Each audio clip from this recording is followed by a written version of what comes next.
Decode the World Unfiltered. They killed 42,000 protesters. 42,000!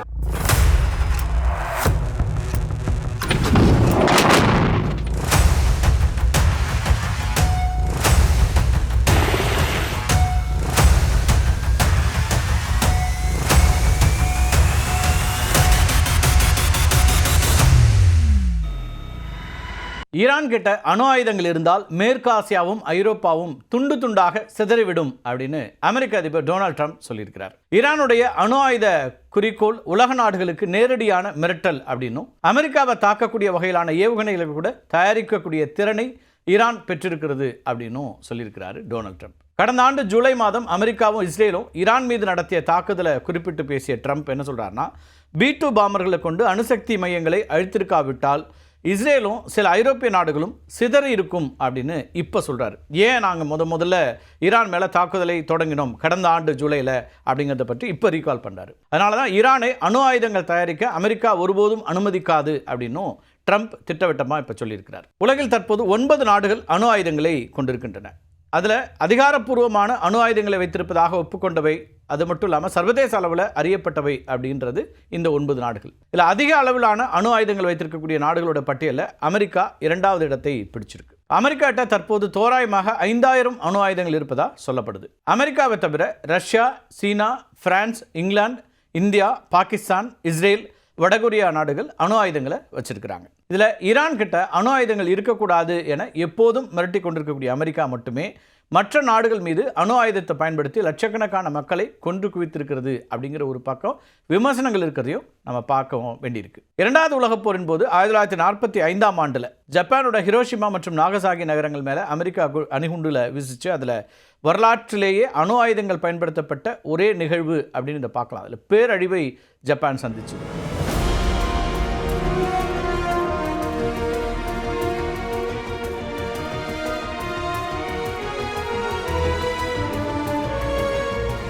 அமெரிக்காவை தவிர வேறு எந்த நாடும் இது வரைக்கும் அணு ஆயுதங்களை போருக்காக பயன்படுத்தலை அப்படிங்கிறது நம்ம பார்க்க வேண்டியிருக்கு. அமெரிக்காவை தவிர மற்ற நாடுகள் அனைத்துமே அணு ஆயுதங்களை தங்களுடைய தற்காப்பு அல்லது போர் தடுப்பு நடவடிக்கைகளுக்காக வைத்திருக்கிறோம் அப்படின்னு சொல்கிறாங்க. அதுக்காக மட்டும்தான் இப்போ வரைக்கும் பயன்படுத்துகிறாங்க. இதுக்கிடையில் போர் நிறுத்தத்துக்கு ஈரான் அளித்திருக்கக்கூடிய புதிய நிபந்தனைகள் ஏற்றுக்கொள்ளும் வகையில் இல்லை அப்படின்னு சொல்கிறாரு ட்ரம்ப். ஈரான் மற்றும் அமெரிக்காவுக்கு இடையிலான மோதலை முடிவுக்கு கொண்டு வரதுக்காக பாகிஸ்தான் நாட்டோட மத்தியஸ்தம் நடந்தது இல்லையா, இந்த மத்தியஸ்தத்தின் மூலமாக ஈரான் புதிய முன்மொழிவுகளை சமர்ப்பித்திருக்கிறாங்க. அதில் ஈரான் தன்னுடைய சில அணுசக்தி நடவடிக்கைகளை தற்காலிகமாக நிறுத்தி வைக்க முன்வந்திருப்பதா தெரியுது. ஹார்மூஸ் நீரிணை வழியாக செல்லக்கூடிய சர்வதேச கப்பல் போக்குவரத்துக்கு ஈரான் எந்தவித இடையூறும் ஏற்படுத்தாது அப்படின்னும், அவற்றோட பாதுகாப்பை உறுதிப்படுத்துறதும் ஒப்புதல் அளித்திருக்கிறதா வரக்கூடிய தகவல்களை பார்க்குறோம். ஈரான் இந்த 2 விஷயங்களுக்கு ஒத்துக்கொண்டிருக்கிறார்கள் அப்படின்னு. அதேபோல் அமெரிக்கா விதித்திருக்கக்கூடிய கடுமையான பொருளாதார தடைகளில் சிலவற்றை தளர்த்த வேண்டும் அப்படிங்கிற ஒரு கோரிக்கையை ஈரான் வச்சிருக்கிறாங்க. தற்போதைய பதற்றத்தை தணிக்கிறதுக்கு 2 தரப்பும் உடனடியாக தாக்குதல்களை நிறுத்த வேண்டும் அப்படிங்கிறது தான் இந்த முன்மொழிவினுடைய மிக முக்கியமான அம்சமாக இருக்கு. ஈரான் தன்னுடைய அணுசக்தி நடவடிக்கைகளை தற்காலிகமாக மட்டும்தான் நிறுத்தி வைக்க முன்வந்திருக்கு. ஆனால் அமெரிக்கா என்ன சொல்லுதுன்னா, ஈரானை 0 என்ரிச்மெண்ட் அப்படின்னு உறுதியாக தெரிவிக்கணும்னு வலியுறுத்துது. ஈரான் தன்னுடைய 60% செறிவூட்டப்பட்ட யுரேனியம் அதேபோல் பிற அணுசக்தி பொருட்களை எவ்வாறு கையாள வேண்டும் அப்படிங்கிறதுல ட்ரம்ப் நிர்வாகத்திற்கும் ஈரானுக்கு இடையில் உடன்பாடுங்கிறது இதுவரைக்கும் எட்டப்படலை. அமெரிக்கா விதிச்சிருக்கக்கூடிய கடுமையான பொருளாதார தடைகளை தளர்த்துவதற்கு பதிலாக ஈரான் முழுமையான அணுசக்தி ஆய்வுகளை கட்டுப்படுத்த வேண்டும் அப்படின்னு அமெரிக்கா எதிர்பார்க்குது. நாங்கள் தடைகளை தளர்த்தணும்னா இதெல்லாம் நீங்கள் செய்யணும் அப்படிங்கிறது அமெரிக்காவுடைய எதிர்பார்ப்பு. டொனால்ட் ட்ரம்ப்பை பொறுத்த வரைக்கும் ஈரான் அணு ஆயுதங்களை ஒருபோதும் பெறக்கூடாது அப்படிங்கிறதுல உறுதியாக இருக்கிறாரு. இந்த நிபந்தனைகளில் முழுமையான தெளிவு இல்லாத வரையில் சமரசத்திற்கு உடன்படவும் மறுக்கிறார். வாஷிங்டனில் செய்தியாளர்கள்ட்ட பேசிய ட்ரம்ப் என்ன சொல்றாருன்னா, ஈரான் ஒப்பந்தத்தை ஏற்படுத்த முயலுது, ஆனால் நான் அதில் திருப்தி அடையல அப்படிங்கிறார். ஒப்பந்தம் எதையும் செய்யாமல் இருப்பதே எனக்கு நல்லது அப்படின்னு சொல்றாரு. They're not coming through with the kind of deal that we have to have, and we're going to get this thing done properly. We're not going to leave early and then have the problem arise in 3 more years. ஈரானிய ராணுவத்தினுடைய மூத்த அதிகாரி Mohammed Jaffer Azadi அப்படிங்கிறவர் America எந்த ஒரு உடன்பாட்டையும் மதிக்கிறது இல்லை அப்படின்னு ஒரு குற்றச்சாட்டை வைக்கிறார். அதனால தான் மீண்டும் மீண்டும் மோதல் ஏற்படுவதற்கான வாய்ப்புகள் அதிகரிக்கிறது அப்படிங்கிற ஒரு எச்சரிக்கையும் அவர் சொல்றார். ஈரான் தன்னுடைய வான்வழி தற்காப்பு அமைப்புகளை முழுமையாக இயக்கி அமெரிக்காவுடைய குறுகிய மற்றும் தீவிர தாக்குதல்களை எதிர்கொள்றதுக்கு தயாராக இருப்பதாகவும் அவர் ஒரு கருத்தை முன்வைக்கிறார். அதாவது அமெரிக்கா ஒரு வகையான மிரட்டலை கொடுத்தாலோ அல்லது தாக்குதலை நடத்தினாலோ அதை எதிர்கொள்றதுக்கு நாங்கள் தயாராக இருக்கிறோங்கிற மாதிரி ஈரான் தரப்புடைய பதிலடியாக வந்திருக்குது. அமெரிக்காவுடைய எதிர்ப்பையும் மீறி ஹார்முஸ் நீரிணை மீதான தன்னுடைய கட்டுப்பாட்டை ஈரான் தொடர்ந்து இறுக்கமாக்கிக்கிட்டே இருக்குது. இது வரைக்கும் விடலை. அமெரிக்கா தொடர்ச்சியாக ஒரு அழுத்தத்தை அவங்க மேலே கொடுக்குறாங்க. இந்த ஹார்முஸ் நீரிணையை பொறுத்த வரைக்கும் ஃப்ரீ பண்ணி விடணும் அப்படிங்கிறது தான் அமெரிக்காவுடைய எதிர்பார்ப்பாக இருக்குது. ஏன்னா அங்கே ஏற்படக்கூடிய நெருக்கடிங்கிறது உலக நாடுகளுக்கான நெருக்கடியாக மாறி அந்த நாடுகள் அமெரிக்காவுக்கு ஒரு அழுத்தம் தரக்கூடிய ஒரு நிலை வருது. அதனால தான் அமெரிக்கா இப்படி எதிர்பார்க்குது.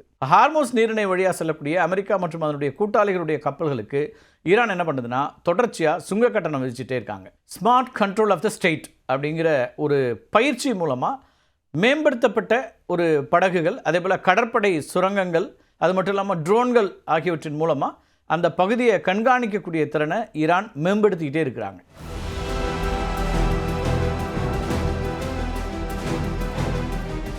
தற்போதைய போர் அப்படிங்கிறது தங்களுக்கு சாதகமான ஒரு பலத்தை ஏற்படுத்தி இருக்கு அப்படின்னு ஈரான் நம்புது. தற்காப்புக்கான டார்கெட் பேங்க்ஸை முழுமையாக புதுப்பிச்சு அமெரிக்க படைகள் மேலே தாக்குதல் நடத்த தயாராக இருக்கிறதா ஈரானுடைய பாதுகாப்புத்துறை அமைச்சகமும் தெரிவிக்கிறாங்க. ஈரானுடைய திட்டமிட்ட ஸ்டெப் பை ஸ்டெப் அப்ரோச் இருக்கு இல்லையா, இது பாகிஸ்தான் மற்றும் ஓமன் நாட்டினுடைய மத்தியஸ்தத்தின்படி ஈரான் படிப்படியான சமரச திட்டத்தை முன்மொழிஞ்சிக்கிட்டே இருக்கிறாங்க. ஃபஸ்ட்டு போர் முடிவுக்கு வருது, அதுக்கு பிறகு ஹார்முஸ் நீரிணையை திறக்கிறது, அது மட்டும் இல்லாமல் புதிய கடல்சார் மேலாண்மை நெறிமுறைகளை உருவாக்குறது, இதெல்லாம் தான் இதில் அடங்கக்கூடியதாக இருக்குது. ஆனால் அணு ஆயுதங்களை முற்றிலும் கைவிட வேண்டும் அப்படின்ற ஒரு எதிர்பார்ப்பு அமெரிக்கா கிட்ட இருக்கு இல்லையா, இந்த அமெரிக்காவுடைய கோரிக்கையை ஈரான் தொடர்ச்சியாக நிராகரிச்சுட்டே இருக்கு. அமெரிக்கா மீண்டும் தாக்குதல் நடத்துச்சு அப்படின்னா அதனை எதிர்கொள்றதுக்கு ஈரான் ஆயுதங்களையும் தயார் நிலையில் வச்சுட்டு இருக்கிறாங்க. ஃபட்டே, அதே போல் கியாம் போன்ற நீண்ட தூர சென்று தாக்கக்கூடிய தொடர் ஏவுகணைகள் இருக்கு இல்லையா, இதை ஈரான் முழு வீச்சில் தயார்படுத்திகிட்டே இருக்கிறாங்க. வளைகுடா பகுதியில் இருக்கக்கூடிய அமெரிக்க தளங்களை குறிவச்சு இவை தயார் நிலையில் வைக்கப்பட்டிருக்கிறது அப்படிங்கிறது இங்கே நம்ம கவனிக்க வேண்டியிருக்கு. எந்த நேரத்தில் அமெரிக்கா பேச்சுவார்த்தையை விட்டு தாக்குதல் முயற்சியை தொடங்குதோ அப்போ எதிர்த்தாக்குதல் அப்படிங்கிறதுக்கான ஒரு நிலைப்பாட்டை ஈரான் இருக்குது. அதுக்கான முன் தயாரிப்புகளை தொடர்ச்சியாக செஞ்சுட்டே இருக்கிறாங்க. அமெரிக்கா மற்றும் இஸ்ரேலுடைய சமீபத்திய தாக்குதல்களில் சில ஏவுதளங்கள், அது மட்டும் இல்லாமல் மிசைல்ஸ் சேதமடைஞ்ச போதிலும் பதுங்கு குழிகளில் பாதுகாக்கப்பட்ட ஏவுகணைகள் மூலம் உடனடியாக பதிலடி கொடுக்கறதுக்கு ஈரான் திட்டமிட்டிருக்கு. குறைந்த உயரத்தில் பறந்து சென்று துல்லியமாக தாக்கக்கூடிய திறன் கொண்ட ஷாஹெத் ட்ரோன் இருக்கு இல்லையா, இதை பற்றி நம்ம நிறைய காணொலிகளில் பார்த்துருக்குறோம். இந்த ட்ரோன்களை ஈரான் தயார் நிலையில் வச்சுட்ருக்குறாங்க. அமெரிக்காவுடைய வான்வழி தற்காப்பு அமைப்புகளாக இருக்கக்கூடிய ஏர் டிஃபென்ஸ் சிஸ்டம்ஸ் இருக்குல்லையா, அதை திசை திருப்பறதுக்கும் தளவாடங்களை சேதப்படுத்தவும் இவை இந்த மாதிரி ட்ரோன்ஸை பயன்படுத்துவாங்க.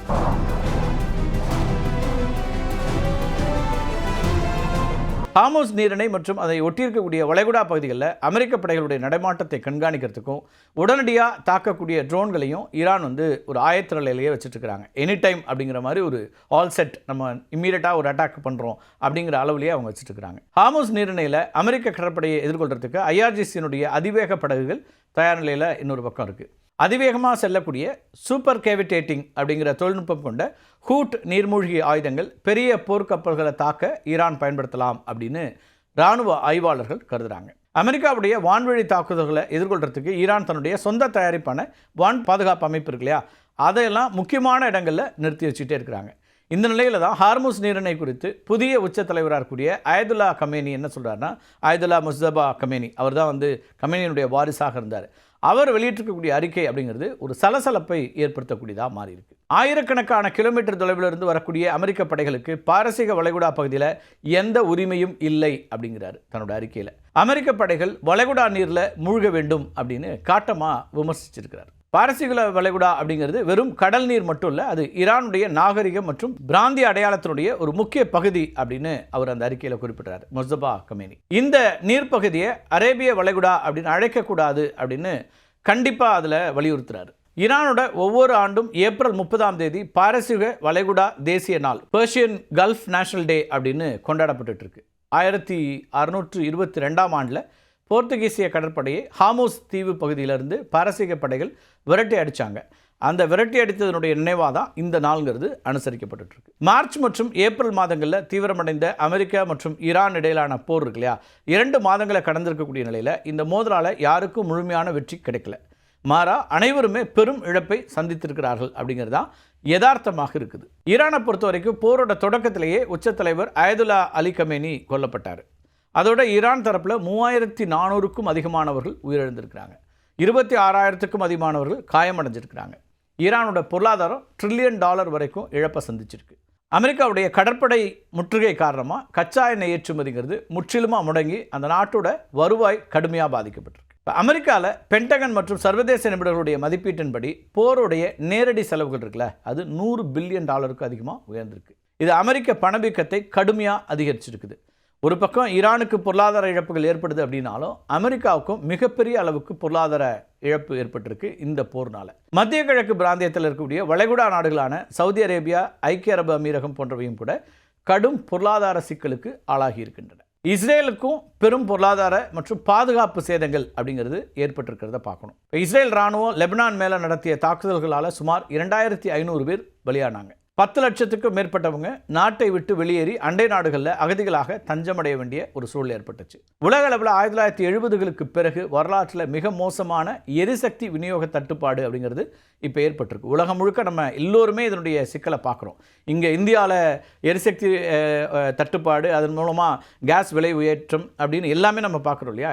இது மாதிரி எல்லா நாடுகளும் பாதிப்பை சந்திக்கின்றன. சரி, அப்போ வெற்றி யாருக்கு அப்படிங்கிற ஒரு கேள்வி எழலாம்.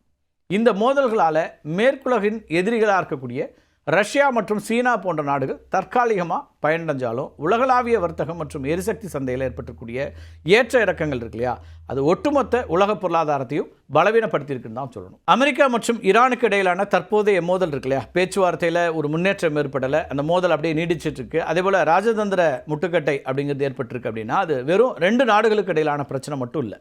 இது உலக பொருளாதாரத்தினுடைய உயிர் நாடியான எரிசக்தி விநியோகத்தை நேரடியாக அச்சுறுத்தக்கூடிய ஒரு நெருக்கடியாகவே தொடர்ச்சியாக இருந்துட்டு இருக்குது. டொனால்ட் ட்ரம்ப்போட ஜீரோ என்ரிச்மெண்ட் அப்படிங்கிற கண்டிப்பான நிலைப்பாடும், ஈரானுடைய புதிய தலைவர் கமேனியினுடைய தேசியவாத கொள்கைகளும் பிராந்தியத்தில் சமாதானத்தை எட்டுவதில் மேலும் கடினமான ஒரு சூழலை உண்டாக்கியிருக்குன்னு தான் சொல்லணும். பாகிஸ்தான் மற்றும் ஓமான் போன்ற நாடுகளுடைய மத்தியஸ்தம் மூலமாக ஈரான் முன்வைத்த முன்மொழிவுகள் நிராகரிக்கப்பட்டிருப்பதுங்கிறது 2 தரப்பையும் மீண்டும் ஒரு நீண்ட மற்றும் ஆபத்தான மோதல் பாதைக்கு தான் அழைச்சிட்டு போகுது. போரோட 2 மாத கால முடிவில் ஈரானோட பொருளாதார இழப்பு மற்றும் மனித உயிரிழப்புகள் ஒரு பக்கம் இருந்தாலும் அமெரிக்காவுடைய பொருளாதார சுமை மற்றும் சர்வதேச எரிசக்தி தட்டுப்பாடு அப்படிங்கிறது எந்த ஒரு தரப்புக்கும் முழுமையான வெற்றி கிடைக்கவில்லை அப்படிங்கிறத உணர்த்தக்கூடியதாகவே இருக்கிறது. மீண்டும் ஒரு காணொலியில் சந்திக்கலாம் மகளே. நன்றி, வணக்கம்.